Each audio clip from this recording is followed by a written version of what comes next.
Meus caríssimos irmãos e irmãs, eu gostaria de convidá-los para nós meditarmos hoje sobre a Eucaristia, mas vamos meditar sobre a história da Eucaristia. A Eucaristia, claro, é o sacramento da presença do corpo, sangue, alma e divindade de Jesus sob as espécies do pão e o vinho. O sacramento da Eucaristia, que tem os três aspectos, é a renovação do sacrifício da cruz, é Jesus que é o nosso alimento e é a presença real de Jesus. Jesus instituiu a Eucaristia na última ceia. Mas eu gostaria de falar hoje da história da Eucaristia no momento em que Jesus promete a Eucaristia. Ou seja, vamos falar da promessa da Eucaristia. No Evangelho de São João, é o capítulo 6º, o capítulo que é conhecido como o discurso do pão da vida. Jesus institui a Eucaristia na Quinta-feira Santa, mas antes, ele já tinha prometido que ele ia dar a Eucaristia. E para nós entendermos então o que Jesus fez na Quinta-feira Santa, nós precisamos lembrar do que ele fez e sobretudo do que ele falou ao prometer a Sagrada Eucaristia. Nós vamos ver que Jesus nesse sermão, nesse discurso, como ele é chamado, Jesus usa de uma firmeza impressionante. Ele não volta atrás em nenhuma de suas palavras. Claro, Jesus nunca vai voltar atrás. Mas aqui ele mostra uma firmeza, mesmo disposto a perder discípulos. Mas ele não volta atrás no que ele disse. Mas como que começa essa história da instituição da Eucaristia? Eu peço licença para fazer a leitura, mas como é a palavra de Deus, não vem nem ao caso de pedir a licença. Nós vamos ler o capítulo 6º e depois então vamos voltar às passagens oportunas para a nossa reflexão. Então é o capítulo 6º do Evangelho de São João. Depois disso, Jesus foi para o outro lado do mar da Galileia, ou seja, de Tiberíades. Uma grande multidão o seguia, porque via os sinais que ele fazia em benefício dos enfermos. Jesus subiu a uma montanha, sentou-se ali com seus discípulos. Aproximava-se a Páscoa, a festa dos judeus. Levantando os olhos e vendo que uma grande multidão vinha a ele, Jesus disse a Filipe, um dos apóstolos: onde vamos comprar pão para que estes possam comer? Disse isso para experimentar Filipe, pois ele bem sabia o que iria fazer. Tudo está nos planos de Deus. Filipe respondeu: nem 200 denários de pão bastariam para dar um pouquinho a cada um. Um dos discípulos, André, irmão de Simão Pedro, disse-lhe: está aqui um menino com 5 pães de cevada e 2 peixes. O que é isso, porém, para tanta gente? Jesus ordenou: fazei-o sentar-se. Naquele lugar havia muita relva, e lá sentaram-se os homens, em número de aproximadamente 5.000. Jesus tomou os pães, deu graças e distribuiu aos que estavam sentados, tanto quanto queriam. E fez o mesmo com os peixes. Depois que se saciaram, disse aos discípulos: juntai os pedaços que sobraram, para que nada se perca.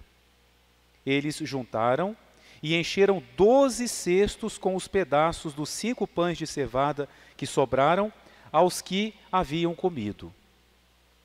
À vista do sinal que Jesus tinha realizado, as pessoas diziam: este é verdadeiramente o profeta que deve vir ao mundo. Quando Jesus percebeu que queriam levá-lo para proclamá-lo rei, retirou-se novamente sozinho para o monte. Ao entardecer, os discípulos desceram à beira-mar, entraram no barco e atravessaram o mar em direção a Cafarnaum. Já estava escuro e Jesus não tinha vindo a eles. Soprava um vento forte e o mar estava agitado. Os discípulos tinham remado cerca de 25 ou 30 estádios, cerca de 5 quilômetros, quando avistaram Jesus andando sobre as águas. aproximando-se do barco, e ficaram com medo. Jesus, porém, disse-lhes: sou eu, não tenhais medo. Queriam então recebê-lo no barco, e sem demora o barco chegou aonde se dirigiam.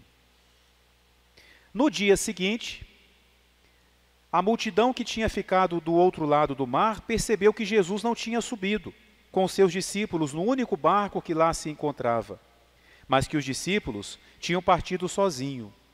Entretanto, outros barcos chegaram de Tiberíades, perto do lugar onde tinham comido o pão, depois de o Senhor ter pronunciado a ação de graças. Quando a multidão percebeu que nem Jesus nem seus discípulos estavam lá, entraram nos barcos e foram a Cafarnaum à procura de Jesus. Atravessaram também o mar. Encontrando-o no outro lado, perguntaram-lhe: Rabi, isto é, mestre, quando chegaste aqui? Agora vai começar a parte do discurso de Jesus. Jesus respondeu: em verdade vos digo, estais me procurando, não porque vistes sinais, mas porque comestes pão e ficastes saciados. Trabalhai não pelo alimento que perece, mas pelo alimento que permanece para a vida eterna, e que o Filho do Homem vos dará, pois a este Deus Pai o marcou com o seu selo. Perguntaram então: que devemos fazer para praticar as obras de Deus? Jesus respondeu: a obra de Deus é que creiais naquele que ele enviou. E perguntaram para Jesus: que sinal realizas para que o vejamos e creiamos em ti? Que obras fazes? Jesus tinha acabado de multiplicar os pães. Que obras fazes? Nossos pais comeram o maná do deserto, como está escrito: Deus lhe deu a comer o pão do céu. Jesus respondeu: em verdade eu vos digo, não foi Moisés que vos deu o pão do céu. Meu Pai é quem vos dá o verdadeiro pão do céu. Pois o pão de Deus é aquele que desce do céu e dá vida ao mundo. Para não fazer a leitura toda e nós podemos ir entendendo o que Jesus vai dizer, vamos refletir até aqui. Jesus prepara o que ele vai dizer agora. Ele começou a falar aqui do pão do céu. Ele prepara a promessa da Eucaristia com 2 milagres. Talvez até quando o padre estava lendo, alguém possa ter ficado assim meio perdido, mas está falando de outro assunto, Jesus andando sobre as águas? Não é a Eucaristia que era o tema da pregação? Vejam bem, Jesus fez 2 milagres. Primeiro milagre, a multiplicação dos pães, com detalhes muito bonitos. Jesus eleva os olhos aos céus, Jesus pronuncia a ação de graças. A gente sabe que a palavra grega usada para ação de graças é a palavra Eucaristia. Então é de propósito que se usa essa palavra, para que depois, quando já se tem a Eucaristia, se possa entender. Então Jesus pronuncia a ação de graças. Antes, Jesus tenta, ou melhor, prova um de seus apóstolos, Filipe. Fala para ele assim: Filipe, olha essa multidão. Eu tenho pena deles porque eles estão com fome. Filipe devia ser bom na matemática, olhou para o povo e falou assim: Senhor, 200 denários não dá. 1 denário é um dia de trabalho. Então imagine o valor que é isso. 200 denários, era uma multidão, para que cada qual recebesse um pedacinho, 200 denários não são suficientes. Mas o Evangelho fala, Jesus sabia o que ele ia fazer. O que ele ia fazer? Ele ia multiplicar os pães, mas muito mais do que isso, ele ia dar a Eucaristia. Ele sabia o que iria fazer. Fez para provar a fé de Filipe. Depois vem André e fala assim: eu tenho a solução, tem aqui um menino com 5 pães. Mas logo o próprio André fala: mas o que é isso aqui para tanta gente? E aí Jesus fala: manda o povo sentar, me dê os 5 pães. Então o primeiro milagre, Jesus mostra que ele tem poder sobre o pão. Nada é por acaso. Ele está nos mostrando que ele tem poder sobre o pão. Todo esse diálogo, Filipe dizendo, 200 denários de pão não são suficientes, ou seja, precisa de muito pão.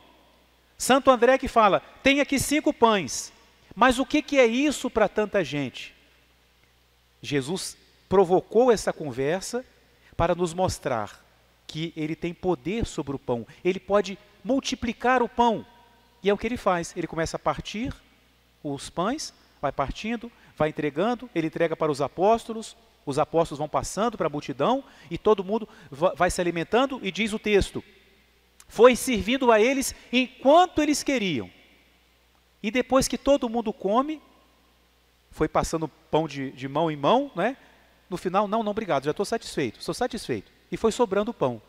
Aí Jesus fala, agora recolham, para que nada se perca. Essa palavra vai sair depois, para que nada se perca. E, curioso, quantos cestos sobram? 12 cestos, 12 apóstolos, colunas da igreja. A Eucaristia foi entregue aos apóstolos, fazer isto em memória de mim. Tudo aqui tem a razão de ser.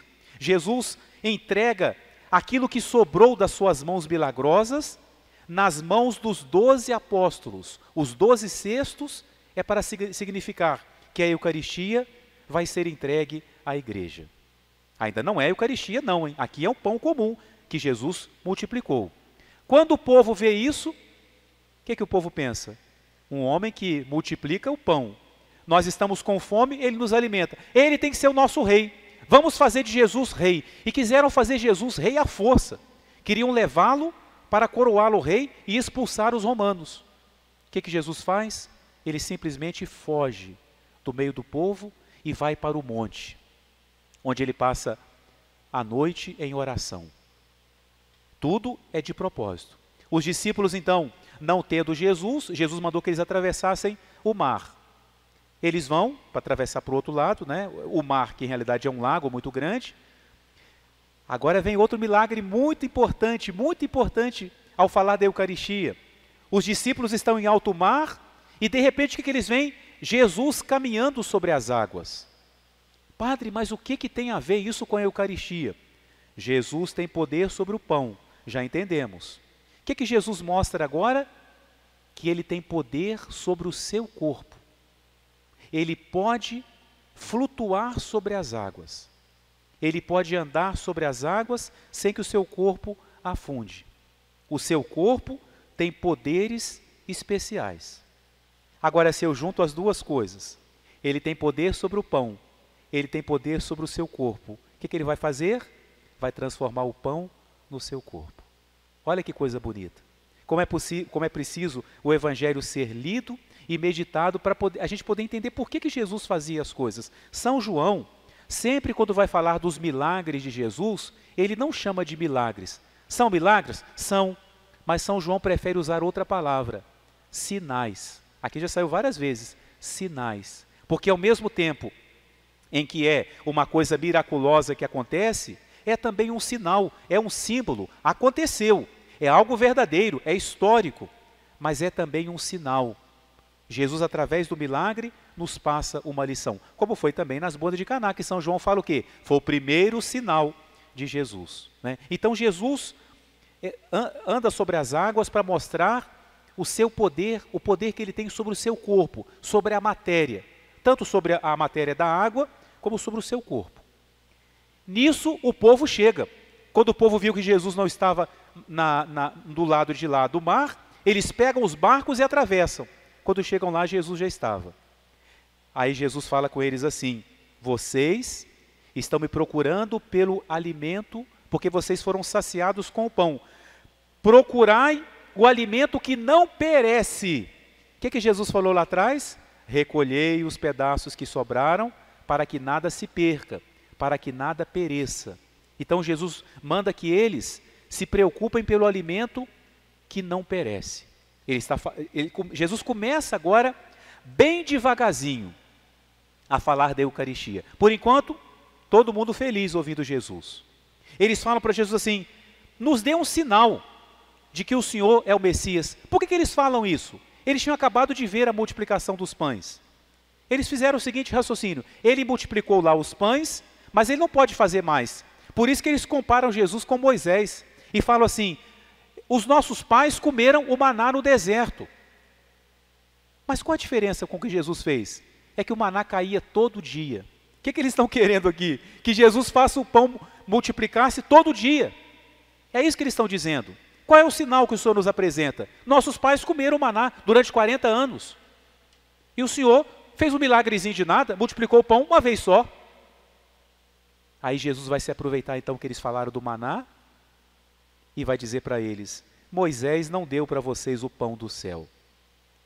O pão do céu é o meu Pai que vai dar. Ele está começando, falou do alimento que não perece. Agora ele fala do pão do céu. E ele vai despertar nas pessoas a curiosidade, o desejo desse pão. Agora vamos continuar o que diz o texto.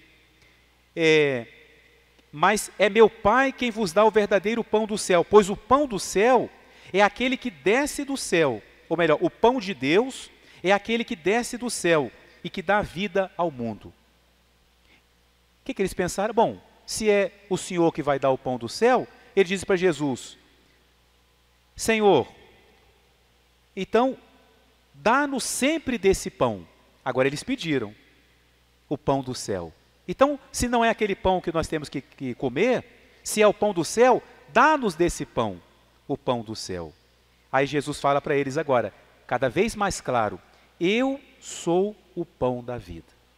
Por isso que chama o discurso do pão da vida. Jesus falou do pão que não perece, lembrou o maná que caía do céu e falou: o maná caía do céu, mas não é o verdadeiro pão do céu, é uma figura. O meu Pai é que dá o pão do céu. Então, Senhor, dá-nos desse pão. E eles estão pensando que ele vai dar um outro pão. Jesus fala: eu sou o pão da vida. Quem vem a mim não terá mais fome, e quem crê em mim não terá mais sede. Eu, porém, vos disse que, embora me tenhais visto, continuais a não crer. Todo aquele que meu Pai me dá, virá a mim, e quem vem a mim, eu não o lançarei fora. Porque eu desci do céu, não para fazer a minha vontade, mas a vontade daquele que me enviou. Esta é com efeito a vontade esta com efeito é a vontade de meu Pai, que aquele que vê o Filho e nele crê, tenha a vida eterna, e eu o ressuscitarei no último dia. Agora começa a murmuração, começa a dificuldade. Então os judeus começaram a murmurar contra Jesus, porque ele disse: eu sou o pão do céu. Já começam a não entender. Como assim que ele é o pão do céu? Eles dizem: esse não é Jesus, o filho de José? Não conhecemos nós o seu pai e a sua mãe? Como pode agora ele dizer: eu desci do céu? Eles estão entendendo, mas não querem acreditar que Jesus seja o pão do céu. Jesus respondeu: não murmureis entre vós. Ninguém pode vir a mim se o Pai que me enviou não o atrair. Eu o ressuscitarei no último dia. Essa frase já saiu 2 vezes. Eu o ressuscitarei no último dia. A Eucaristia é a promessa da vida eterna. E depois Jesus diz: em verdade vos digo, quem crê tem a vida eterna. Eu sou o pão da vida. Repete Jesus. E agora diz: os vossos pais no deserto comeram o maná e morreram. Aqui está o pão que desce do céu, para que não morra quem dele comer. Então Jesus agora fala que ele é mais do que o maná. O maná alimentou o povo durante 40 anos, mas o maná não dava a vida eterna. Jesus fala que quem comer deste pão terá a vida eterna. Jesus vai especificando. Por enquanto, Jesus está se chamando de pão, não é? Eu sou o pão do céu, eu sou o pão da vida, eu sou o verdadeiro maná. Jesus vai dizendo cada vez de maneira mais clara o que ele vai fazer. Repete Jesus: eu sou o pão que desceu do céu, o pão vivo. Quem comer deste pão viverá eternamente. Aí agora vem uma palavra muito forte. E o pão que eu darei é a minha carne para a vida do mundo. Agora Jesus foi explícito. O pão não é pão. O pão é ele. O pão é a sua carne. Quando Jesus fala isso, os judeus discutiam entre si: como pode ele dar-nos a sua carne a comer? Então aqui Jesus tinha que começar: não, gente, espera aí, esperem, vocês não estão entendendo direito não, vocês estão confundindo. Não, ele não fez isso. Ele não voltou atrás. Ele não tentou explicar. Não tentou assim: espera aí, vocês estão entendendo muito literalmente, não é isso não, não é que é minha carne, não, né? Esperem. Pelo contrário, Jesus disse: em verdade vos digo, se não comerdes a carne do Filho do Homem e não beberdes do seu sangue, não tereis a vida em vós mesmos. Jesus repete com mais clareza: quem come a minha carne e bebe o meu sangue tem a vida eterna, e eu o ressuscitarei no último dia. 3 vezes já saiu essa frase: eu o ressuscitarei no último dia. Pois a minha carne é verdadeira comida e meu sangue é verdadeira bebida. Jesus não deixa dúvida, porque há interpretações que vão dizer assim: não, os católicos não entendem bem a Eucaristia. Jesus falou um símbolo. O pão ali é um símbolo. Como símbolo? Se Jesus fala, é minha carne, é o meu sangue, a minha carne é comida, o meu sangue é bebida, como que ele podia falar mais claramente que não é símbolo? O símbolo é quando ele fala, eu sou a luz do mundo, é um símbolo. Não é? Eu sou o caminho, é um símbolo, é uma maneira de falar, mas quando ele fala, a minha carne é comida, o meu sangue é bebida, eu sou o pão do céu, não é símbolo. Não é uma linguagem que se possa interpretar de outra forma. Jesus prepara com esse discurso o que ele vai dizer depois, quando ele tomar o pão nas suas mãos. Isto é o meu corpo. Ele não vai dizer, esse pãozinho aqui me recorda, esse pãozinho aqui me significa, simboliza que sou eu. Não, é. Interessante que Jesus nem fala, esse pão é meu corpo, isto. Ou seja, o que está aqui em minhas mãos, isto, não é mais pão. Por isso que ele não fala, este pão, não é mais pão. Isto, agora está identificado com ele, é o meu corpo. Mas para a gente entender o que ele fez na última ceia, a gente tinha que recordar essas palavras tão claras de Jesus. Mas não acaba aí não. Minha carne é verdadeira comida, meu sangue é verdadeira bebida. Como meu Pai que vive me enviou e eu vivo pelo Pai, também o que comer de mim viverá por mim. Quem come de Jesus, quem se alimenta de Jesus, viverá por ele. Nós vivemos do alimento, não é? O alimento nos sustenta, nos mantém vivos, nos dá os nutrientes, as proteínas, tudo que a gente precisa. A mesma coisa acontece com a Eucaristia. A nossa vida espiritual se alimenta da Eucaristia. Por isso, meu querido irmão, minha querida irmã, a necessidade de nós desejarmos a Sagrada Comunhão, porque é o alimento da nossa alma. Continua Jesus, este é o pão que desceu do céu, não é como o maná que vossos pais comeram e morreram. Quem come deste pão viverá para sempre. O que aconteceu? A coisa complicou. Primeiro foram os judeus que murmuraram, agora são os discípulos, os seguidores de Jesus. Diz São João, assim falou Jesus na sinagoga em Cafarnaum. Muitos discípulos que ouviram essas palavras, disseram então, olha o que os discípulos falaram, essa palavra é dura, quem consegue escutá-la? Eles não conseguiram, não é possível. Dar-nos a sua carne como comida, isso é muito duro. Conclusão, percebendo que seus discípulos murmuravam por causa disso, Jesus perguntou, isso vos escandaliza? Que será então quando virdes o Filho do Homem subir para onde estava antes? Olha o poder de Jesus sobre o seu corpo para subir para o céu. O Espírito é quem faz viver, a carne não serve para nada. As palavras que vos falei são Espírito e vida. No entanto, há alguns entre vós que não creem. Veja bem, meus irmãos, a Eucaristia já nasce no meio da incredulidade. Jesus, quando promete a Eucaristia, ele já fala que haverá aqueles que não vão crer. No meio de vós, há alguns que não creem. Jesus sabia desde o início quem eram os que criam e quem o haveria de entregar. Quem é? Judas. Quando Jesus fala da Eucaristia, já aparece essa sombra, a traição, o sacrilégio, a profanação. Judas que vai traí-lo. Aquele que o iria entregar. O que acontece?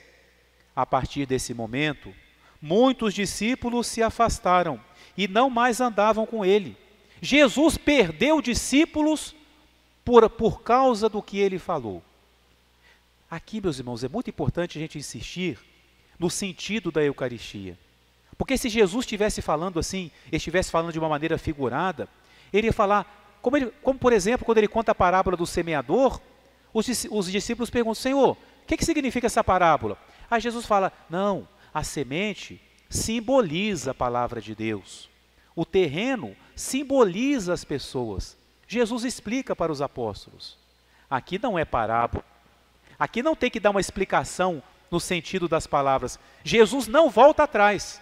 Ele não retrocede do que ele falou. E quando os discípulos, um grupo de discípulos começa a ir embora, nessa hora a pessoa fica com medo. Ih, vou ficar sozinho. Não me entenderam bem. Meus discípulos vão embora. O que eu vou fazer? Ficaram ali os 12. A gente fica imaginando o semblante dos 12 ali, né? São Pedro, São Tomé, né? São João, todo mundo olhando, não entendendo nada. Não entendendo nada também. E Jesus vira para eles, Jesus é corajoso, né? Virou para eles e falou assim, vós também quereis ir embora? Jesus não tem medo, não. A verdade da Eucaristia é tão certa que ele prefere perder todos os seus discípulos. Mas ele não abandona essa sua ideia. Eu vou instituir a Eucaristia. E ele pergunta então, vocês também estão com medo? Estão duvidando? Querem ir embora? Podem ir. Vão de uma vez. Imagina a reação dos apóstolos, porque Jesus não era de falar assim, né? Ele era sempre tão carinhoso, tão paciente com os apóstolos. Aí nesse momento, surge uma pessoa que é sempre ele, que aparece no momento assim, que traz uma resposta linda, que salva o conjunto dos apóstolos. Quem que é? O nosso amigo São Pedro. São Pedro aparece nesses momentos com as palavras mais apropriadas. Certamente deve ter tido ali o primeiro momento, os apóstolos assim, olhando um para o outro, vendo se um ia sair para o outro, aproveitar e sair junto. São Pedro dá um passo à frente e fala assim, Senhor, a quem iremos? Só Tu tens palavras de vida eterna. Nós cremos e sabemos firmemente que Tu és o Santo de Deus. Que resposta bonita. Senhor, a quem nós iremos? Vamos embora para onde? Voltar para os nossos barcos? Não, isso já é passado para nós. A quem nós iremos? Para esses que duvidam do Senhor? Não. Só Tu tens palavras de vida eterna. E sabemos que Tu és o Santo de Deus. Mas sabe o que São Pedro quis dizer com isso aqui? Jesus, eu não entendi nada não. Mas o Senhor sabe o que fala. O Senhor falou que é assim? Estamos com o Senhor. Se fosse hoje, ia falar, estamos juntos. Estamos com o Senhor. Não entendi nada, porque São Pedro quer dizer isso. Vós tendes palavra de vida eterna? Eu não tenho. Eu não entendo, mas o Senhor tem. Quando a gente estiver na igreja e bater lá no coração assim, mas será que Jesus está aqui mesmo? Eu falo tanto com Ele, Ele nunca me respondeu. Eu nunca senti, de uma maneira como eu vejo alguém assim, a presença de Jesus. Será que Ele está aqui mesmo? Como pode ser que Ele está ali naquela casinha, que Ele fica ali dentro da âmbula? Como pode ser que Jesus fique como se fosse uma coisa, correndo até o perigo de ser tratado como uma coisa? Na hora que se por acaso, tomara que não, mas se alguma vez viesse uma dúvida, lembre de São Pedro e fala para Jesus, Senhor, a quem eu irei? Só Tu tens palavra de vida eterna. Senhor, eu estou aqui, eu não consigo entender plenamente. Os meus sentidos tentam me enganar, porque os nossos sentidos na Eucaristia nos enganam. Nos mostra uma coisa e é outra. Quando o padre eleva a hóstia, o que a gente vê? A hóstia branquinha. O que eu vejo ali? A cor do trigo. Mas a fé fala, não é trigo. Não é? Quando a gente comunga, o que nós sentimos, o gosto que sentimos em nossa boca, é um gosto muito longe, porque é muito pequenininho, não tem sal, não tem nada, mas é o trigo. Um gostinho de pão, um pão sem sal. Mas a fé fala, não é pão, não é trigo, não é mais trigo, não é mais pão. Mas eu estou sentindo o gosto do trigo. O peso não é o peso de uma pessoa. Os sentidos enganam. Mas quem é que me sustenta? A palavra de Jesus. Creio porque vós o dissestes. Esse é o grande segredo da Eucaristia. Mistério da fé. É o mistério da nossa fé. O que Jesus vai dizer depois para Tomé?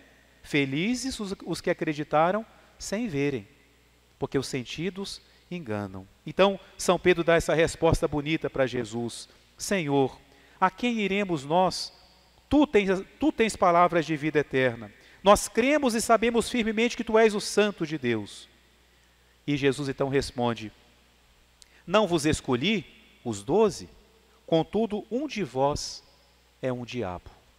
Diz Jesus, um de vós é um diabo. Ele falava de Judas, filho de Simão Iscariotes, pois esse, um dos 12, haveria de entregá-lo. Aqui, meus irmãos, a gente vai nessa leitura tão bonita, não é? Jesus na montanha, multiplica o pão, o povo feliz, aquela festa, depois as palavras tão bonitas de Jesus, o pão do céu, o pão que não perece, não é? A discordância dos judeus, a explicação de Jesus, a afirmação firme de Jesus, depois a afirmação bonita de São Pedro. A gente se emociona ao ver São Pedro falar, e o capítulo termina, é um final triste, não é um final feliz não. O capítulo da Eucaristia termina dizendo: pois Judas, filho de Simão Iscariotes, um dos 12, haveria de entregá-lo. Jesus quer nos advertir que a Eucaristia não vai ter a aceitação que Jesus gostaria. Sempre haverá quem recuse acreditar na Eucaristia. Sempre haverá quem falte o respeito com a Eucaristia, quem não tenha para com Jesus a devoção que deveria ter. Mas nós queremos esquecer. Se a gente pudesse cortar da Bíblia essa frase aqui, a gente até cortaria, mas não podemos, é uma realidade. Existem aqueles que não amam a nosso Senhor. O que nós fazemos? Devemos fazer? Amá-lo por aqueles que não amam. Em vez de olhar aqui para Judas, nós olhamos um pouquinho mais para cima e olhamos para Pedro. Se Judas, Jesus fala que ele era um demônio, São Pedro vai falar para Jesus: tu és o Santo de Deus. Só tu tens palavras de vida eterna. Essa passagem, meus irmãos, deixa muito claro para nós que Jesus realmente deixou o sacramento do seu corpo e do seu sangue.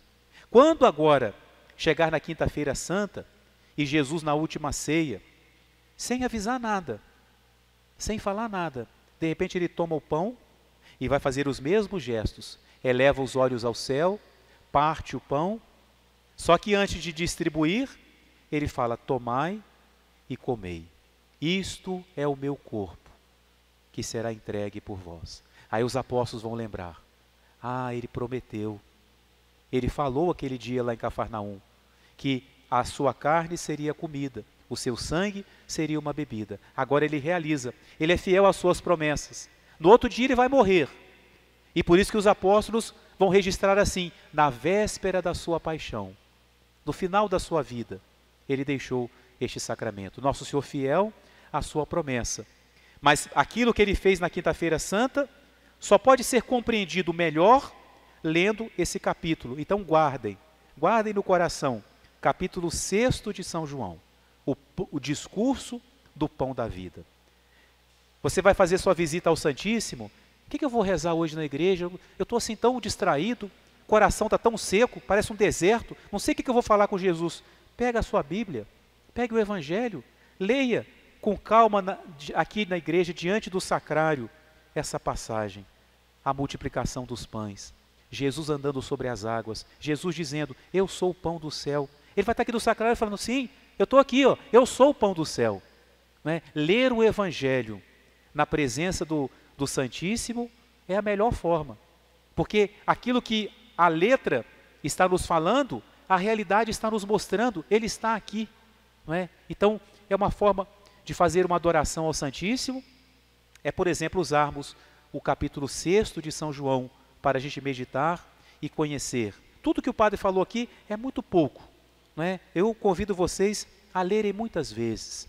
Quando a gente lê uma parte e não entende, leia de novo. A palavra de Deus tem que ser assim. Não consegui entender ainda, leia de novo. Como Jesus fala: batei na porta, uma hora ela abre.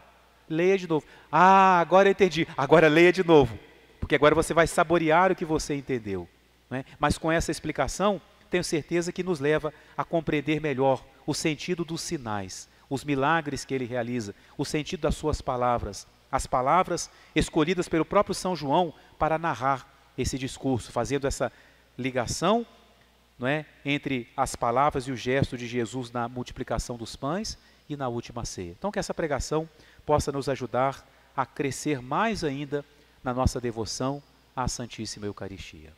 Louvado seja nosso Senhor Jesus Cristo,